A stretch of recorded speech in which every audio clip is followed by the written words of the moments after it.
Hey, what's up y'all? Welcome back to another episode of From Bedrock to Java. This is episode 63, and yeah, we've had a lot of fun these past couple episodes because we've been working on a lot of the holiday season type event stuff where we worked on the ice race, and I had an absolute blast with some of my friends, and hopefully y'all did too. Anyways, in today's episode, I just want to thank y'all for the fact that this is 2026. Finally, we've made it, and yeah, I'm really happy. We're here. I can't believe 2025 is already over.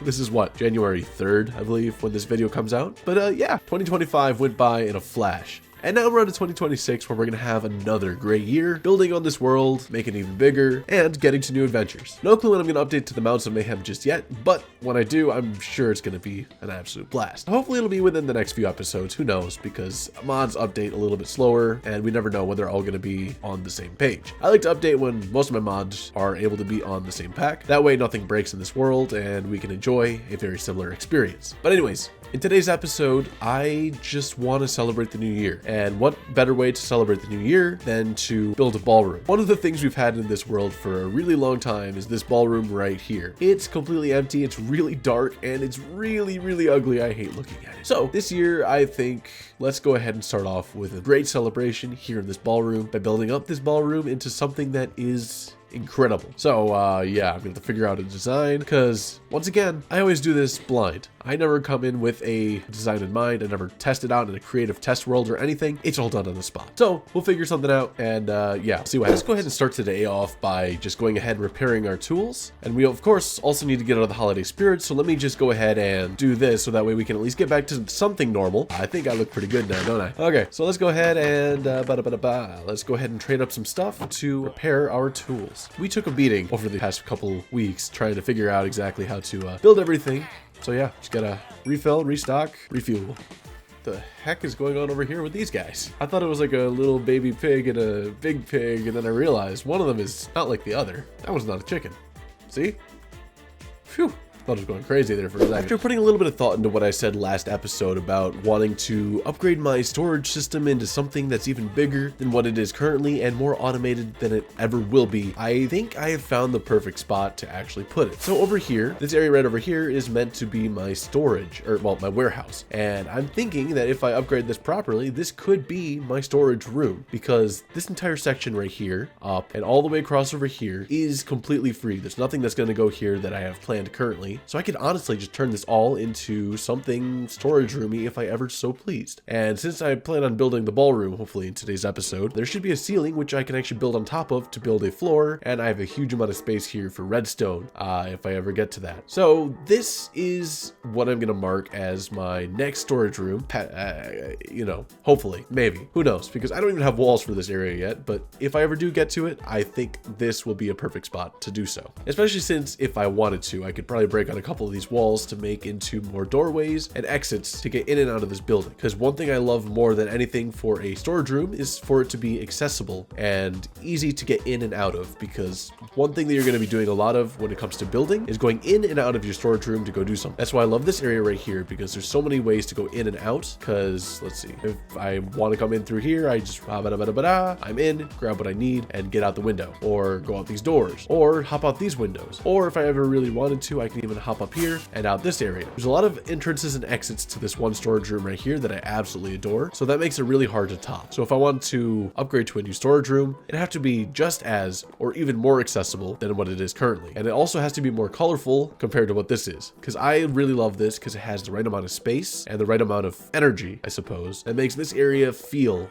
inspirational. This is where I sit around and come up with ideas for what to build around this world. So yeah, it's got to actually look and feel good. It's also got a really nice view of the boats and stuff from here. So I've been building a lot of stuff around here based on this specific view. So whatever I see out here is what I eventually come up with and end up being like, yeah, you know what? I want to build something there. For example, that tower right back there, it just fits perfectly with the silhouette of our airship here. Ah, man, lots of really good ideas here. So that means if I were to ever go over here and start building from this point of view, I'm gonna have to start thinking about all of this space. I have a lot to build around here, and if I do decide to build this as my storage system, because this is meant to to be the air dock, which I have not done anything with since the episode I decided to build it in. However, I did build this warehouse, which is pretty nice. So as I get to building this warehouse, I'm gonna have to actually fully build this thing up as a dock for ships to come into and all that kind of stuff. And yeah, hopefully this turns out to be a really cool storage system at some point, but just an idea. I want to put that out there for future me to have an idea of what to do, because I'm definitely going to forget about this. Also, I have been collecting a bunch of books and stuff to upgrade all of these pickaxes from here all the way down to those axes, because these should be just plain pickaxes. Half of these will be silk touch shovels, the rest will be normal shovels, and the rest of these will just be plain axes. I just want to be able to have a bunch of extra tools in case I need to go on a big collection journey and don't want to just go back and forth about repairing my tools. So we'll have a big shulker box full of everything we'll ever need to collect stuff.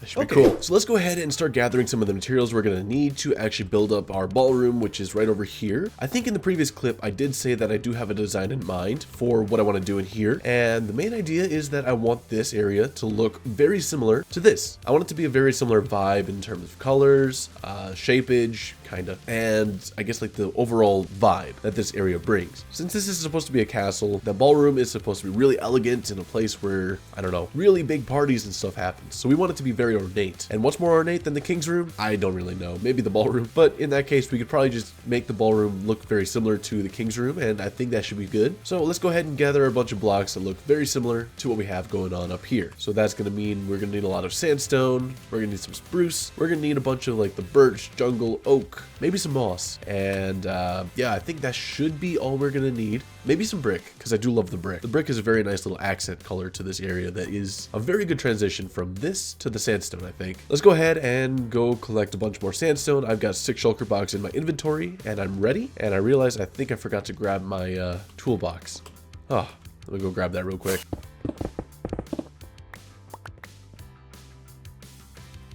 So all in all, I ended up gathering about 9 shulker boxes of sandstone, and I'm actually going ahead and turning 2 shulker boxes of sandstone into smooth sandstone right over there in my super furnace. So hopefully this should be the right amount of sandstone I need to build up this ballroom. It's probably going to be way more than I need, but it's always better to have more than less than. That way I don't have to go material gathering in the middle of the process. That's always a pain. So let's go ahead and get into stuff. Okay, so we've officially gone ahead and done it. We're officially in 1.21.11, as you can see in the top right corner of my screen. And this is the update that is called Mounts of Mayhem. And as you may understand from the title of that, we are in an amazing update where they've added several really cool things, such as the spear, a brand new weapon that is really cool because it provides a new type of combat style, netherite horse armor, as well as a couple other rideable mobs, such as the camel husk and the nautilus shell. Nautilus, yeah, the nautilus.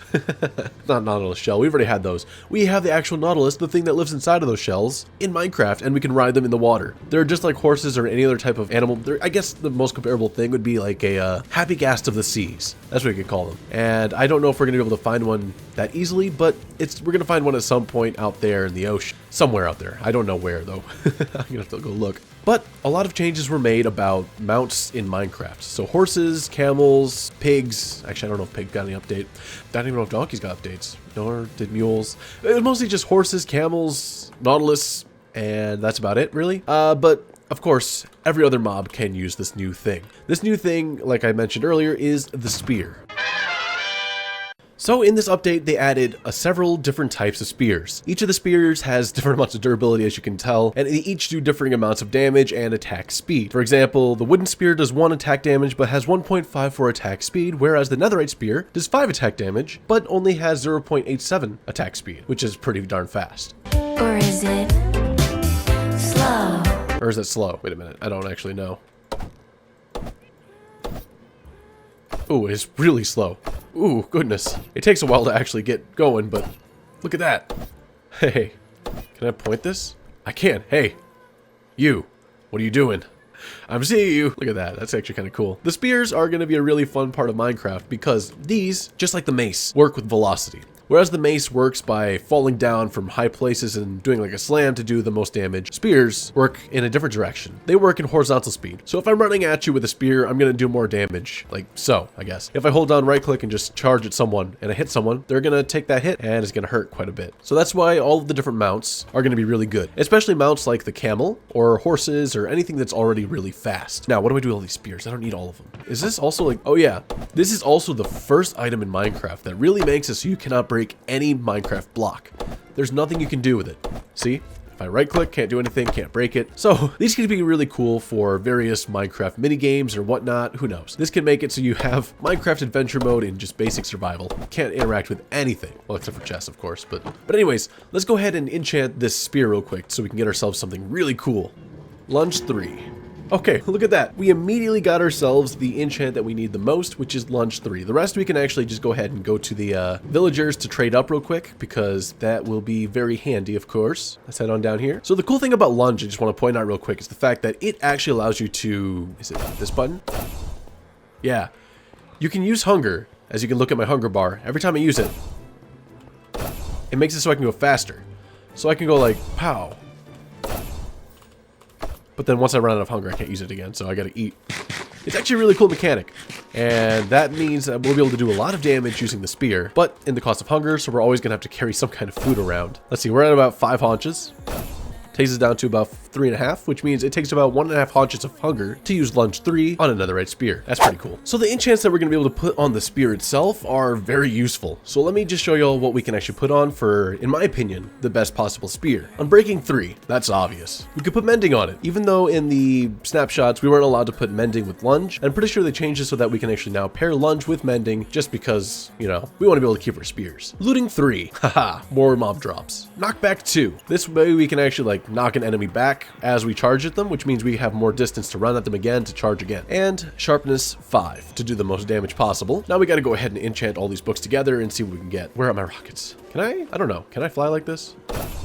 That's very difficult. This is Lunge 3, right? Yeah, it is. We're also able to put Fire Aspect on the spear, but I personally really don't like Fire Aspect, even though it does tick damage and it can make an enemy you fight stop moving every now and then due to damage ticks. I personally never find that Fire Aspect is useful because of enemies such as the Enderman. Enemies that can teleport will just constantly teleport, which means you're going to be in longer fights that you don't need to be in with Fire Aspect. It is useful in PvP, but not as much in PvE. You also sometimes don't want to burn the enemy you're fighting. For example, let's say you're fighting a chicken or something.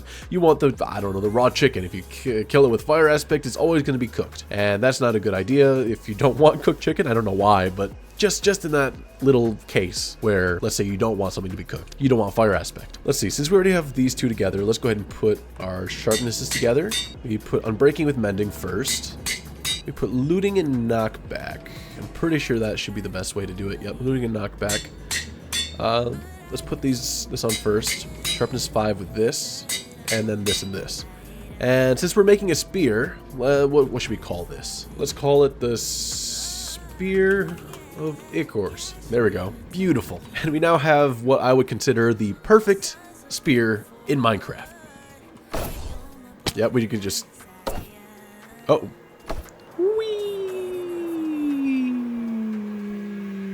The spear is definitely going to be a very useful item that I'm going to keep on me for a while, but we'll see. Let's also go ahead and repair it real quick. Beautiful. Okay, so I'm going to do a little bit of testing with some iron golems right here. Really? Boom. Okay, so with these iron golems right here, these guys have a huge amount of health. I don't remember exactly how many, but it is an absolute butt ton. And with the spear, we're able to do something really cool with that. So let me just go ahead and fly off. Okay.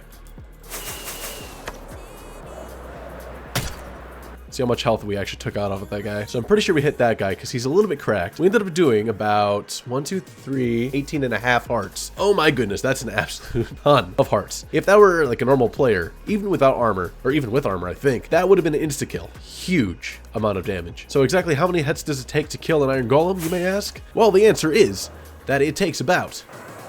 I missed. Okay, maybe a couple more than the average because I'm not that good at the spear. I'm not gonna lie to you. Oh, I am really bad with the spear, apparently. Okay, maybe I should have done this with a singular iron golem, because I keep getting confused on which one's which. How much damage did that one do? Let's see. He's got to be pretty darn low. That one, I think, did more. 1, 2, 3, 4, 5. It takes about 3 hits for an iron golem. Now, can we take out another iron golem entirely? in one go. Oop, okay. Why does that have to be in such an awkward spot? Ooh, I haven't touched the ground. I may have hit the wall, but that doesn't count. Oh, I touched the ground. I couldn't even kill it. I got really close, though. I was one hit away. One hit away. You can live for now, buddy. Thank you for your service. But we also have to test out the fact that this guy, unlike a normal sword, let's see, this is 1, 2. Yeah, go up a little higher, please. Thank you. 1, 2, 3, 4, 3 blocks away. I can't hit him from here. But with this, ow, I can hit him. And how much did that do? It did quite a bit. He's at 4 hearts. Okay, it does about 4 hearts of damage. That's pretty crazy. Another massive change that happened in this update is the ability for horses to, well, swim. Because in previous Minecraft versions, horses were unable to swim in water while a player was riding them. This led to a lot of problems when it came to horse riding and going past rivers because there are just so many rivers in a world. For example, let's say I had to cross this ocean. Well, now if I wanted to, I could do it with my horse. Normally, I wouldn't be able to ride the horse at all while in the water, but things changed. Look at this. Oh, this is amazing. We can actually ride our horses in the water, which means horse travel is a lot easier. It got a whole lot easier. Maybe in a future world that I play, horses will actually be a viable option for travel. The only issue is that these guys are tall, and that means getting past forest is also going to be a problem. If only they made forests a little bit taller, and then maybe horse travel could be like the go-to for early game. Because sometimes even I prefer riding on my feet, you know? Go by feet and that's it. And due to the fact that a lot of the creatures that were added into this update are a little bit harder to find, it might be a little bit before I can show off any of the other things. For example, the Nautilus only spawns in certain biomes of the... Wait, they're here? Oh, that's awesome! Oh, that's great. Okay, wait, hold up. Let me go grab myself a saddle real quick. I can't believe that the Nautilus are already spawning right by my base. Normally, a lot of the new mobs just can't spawn near me because of issues, I suppose. Oh, look at that. That's awesome. We put a saddle on it. And we can ride. Oh, this is awesome. We can ride the Nautilus around. And we have the new effect, which is called Breath of the Nautilus. This allows us to breathe completely underwater while sitting on top of the Nautilus, which is just amazing. This guy works exactly like a Happy Gas would, I suppose, except you can actually have a little bit of ability. For example, boom. See the bar right there? This right here is a little bit of a dash, which we can use to, I'm pretty sure, hop out of water. Boom. Boom.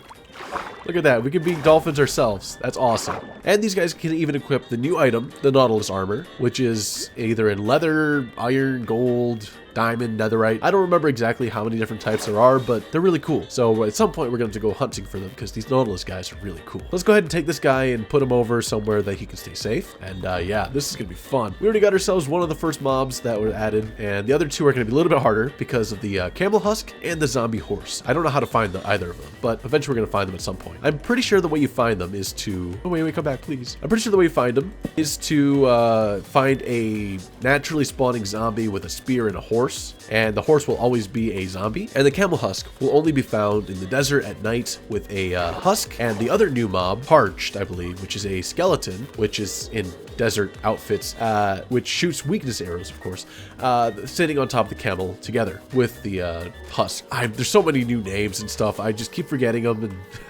I'm not good with this stuff. Maybe if we head over to the... Uh-oh. Actually, let's grab another saddle real quick. I'll save you, Mr. Golem. Ooh, look at that. Insta-kill.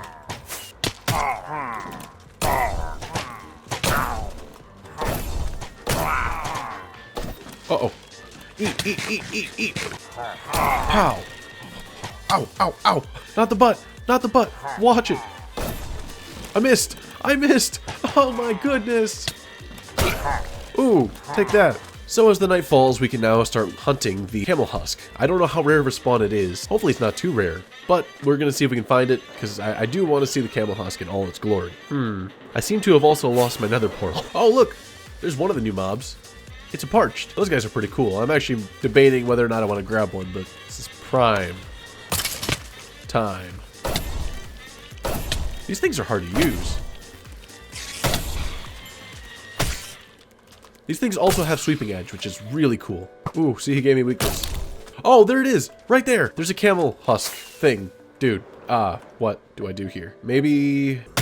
What do we even do in this situation? This is really cool, but that thing's gonna like one-shot me. Okay, let's go to sleep real quick, just so we can at least try to separate this guy from the other mobs. So as you can see, oh, there's 2 camel husks already. That's pretty cool. But as you can tell, these guys are both riding the camel at the same time. This is such a cool little feature because now there's like bigger challenge. Goodness gracious. There we go. Look at that. We managed to get the camel husks all by themselves. Let's ride this one. Are they always this slow? Oh my goodness. Let's go ahead and grab this guy too. Wait, this guy can't reach me. Haha, you can't reach me. There we go. I finally used the camel's intended purpose. Ah, that's great. Okay, now let's try to make it to the other side with these camel husks. These guys might be more common than I thought they were, but this also provides a way for people to get camels a lot easier in the desert. Rather than having to find a village in the desert, we can just wait for a camel spawn like this, and we get ourselves some really cool camel husks. Now, the cool part about a camel husk is the fact that these guys are immune to poison and drowning, and they can also swim, which is a big plus compared to normal camels, because they can take a lot of poison damage and all that kind of stuff. But yeah, camel husks are pretty cool. They also just look really, really cool. I love them. These camels are so slow. Bridle up. Okay, then we can take them down. Look at that. We're thinking. We're doing smart things. Yeah. Wait, are they down there? They are indeed. Sweet. You can't take me away. Uh-oh. Here we go. No, wait. Hold up. Oh, I'm gone. Goodbye, guys. It's been nice knowing you. There we go. These guys are pretty cool. All that's left is go ahead and find ourselves a zombie horse, which I doubt we're going to be able to find in the next couple minutes, but we'll see. I got a little bit of time, so we'll spend it hunting for a zombie horse. Let's finally go ahead and get to building. There's no time lapses in today's episode because I don't want to use the replay mod, and I didn't have the flashback mod until a little bit after I finished building everything in this episode. Today, we're just going to go through and look at some clips, maybe some of me talking about building, and that's about it. So let's go ahead and get into building. By the end of the series. Oh! I'm gonna have a heart. Oh my god. I almost died. Where's my husband? Oh!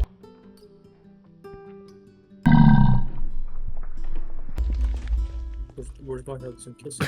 How did I get hit twice? There was 2 creepers. Anyways, let's go ahead and start this building process. So the first things first, we're of course going to come up with some sort of outline that we're going to set up right here. I'm going to use these little blocks right here with like a little bit of a spacing in between them just to get like an idea of scale. And then in the middle, we're going to set up like the main dance floor. And this is going to be like where most people are going to, you know, dance, hang around, all that kind of stuff. And we're going to come up with some details such as this little signature type design here. And of course, need to light it up because mobs are going to be a huge problem, especially since we're covered completely by a ceiling. Then we're going to build up these walls, which are, you know, very useful for a room. And then we're going to start working on the flooring, which is just going to be very similar to what we have already built in previous builds. Anyways, time for a distraction. Done? Tommy needs you to come with him. Sir, hi there. Greetings, Alright. the music is very You two loud. follow me. Oh, You might not have done the mod pack all that well, right? Yeah, this mob. What happened to you? Follow me. oh, Oh no, he fell too. oh, I'm lagging, I can't fly. I know these stairs. Wait a little bit. Wait a little bit. You stay back for a little bit, Brandon. Come here fully. I'll come here fully. No, for shift. Brandon is a I am. slideshow. A slideshow. I see your name still. Oh, I am shifting right now. Alright, Brandon, come on. What? is this? What? What? Brandon, where'd you go? There you are. Oh. Oh. This is what me my and Chris goodness. have been working on. Oh my free cam. Whoa. Oh my. Dude, just avoid. I see. So this is. Brandon, look. Come in here. Coming where? Where's here? Oh. And right here. Come on, look at this. Oh, What is it? Those are all the map. You want to see the graphics, Brandon? Yeah. Oh my! It was easy because I would just place the concrete powder and it would instantly transform. Oh, that's a good point. I didn't think about that. Okay, let's take a quick break from building real quick just to head over to the base because there's something that I've been notified of that I completely forgot about. And I was told in the comments of one of my videos that there's something that exists that I kind of forgot about. And that item is, of course, the bundle. How do you make a bundle? How do I make a bundle? I just need string and leather. Okay, so if I get some string and some leather, I can make myself a bundle. In one of the previous episodes, I mentioned the fact that I always have to craft a bunch of crafting tables and whatnot just to be able to go around the world nice and easy, but having a bundle makes it so much easier. Look at that. We can have a ton of bundles. But with these bundles here, we can actually take them and throw stuff inside them. Who would have guessed? So that means I can go ahead and take items that I might need quite often, like let's say I want a crafting table. I want a stone cutter, 3% full. That is a bit of an issue though. Right clicking it is a problem, but that's fine. Put an anvil in there too. Maybe some buckets. Those are pretty useful. Compass and a clock. Those are pretty nice. Maybe we could throw in 10 leads. Why not? Maybe 8 name tags, because those are pretty useful. But we now have a bunch of items that we can just carry around in our little bundle here, and I think that's pretty cool. That really helps with our inventory situation. So I saw this thing. So if you take TNT, this might go badly for me. What? Yeah, that's actually so cool because you can enchant the spear with knockback too, and it affects all entities. So I want to say if you shoot an arrow at me, I can block it. Let me wait 1 second. Okay, wait, let me step back a little bit so that way I can have a chance. Okay, let's try it. Oh, okay, I did it too. You suck! Okay, I'm ready. Good job. Ow! Oh! Nope. Again. I missed.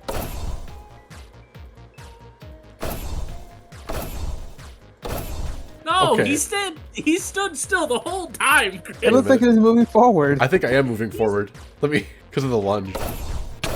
Ow! Ooh! Ha! I don't think you can do it. Just give up. I think you're right. I can't do it. Wait. Hold up.